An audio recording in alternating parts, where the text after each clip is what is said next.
Marstella, and this is my 180 story. I've been involved with Crew at OU for about 2 years. I now co-lead the Wednesday night East Green Men's Bible Study, and I have a deep personal relationship with Jesus Christ.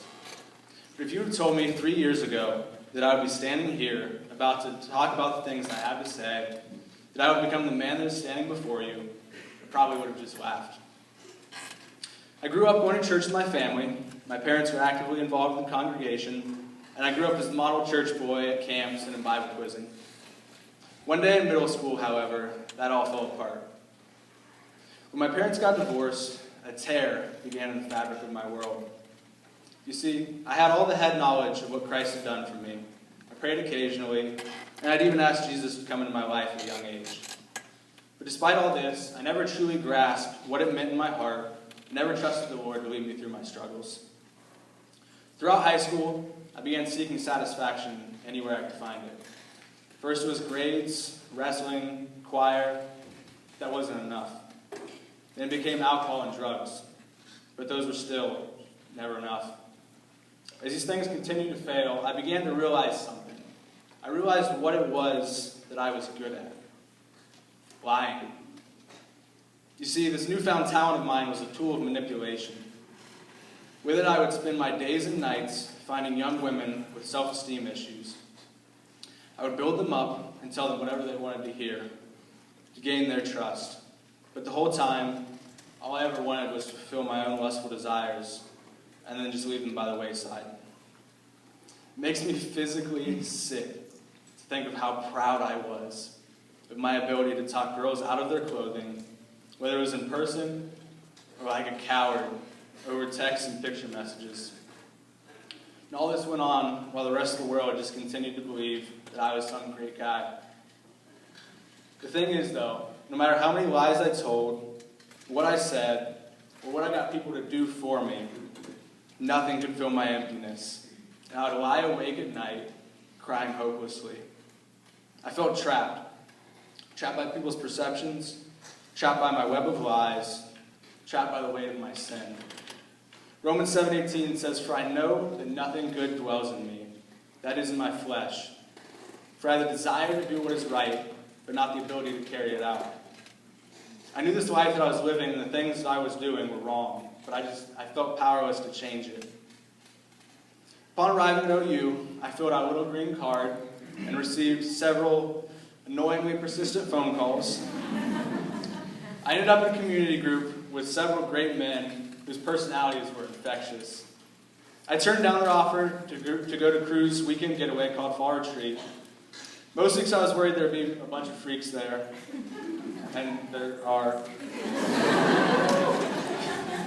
But slowly this community began to grow on me.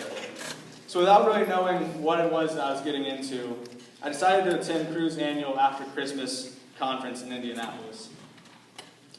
That week, God shook my world at its very foundations.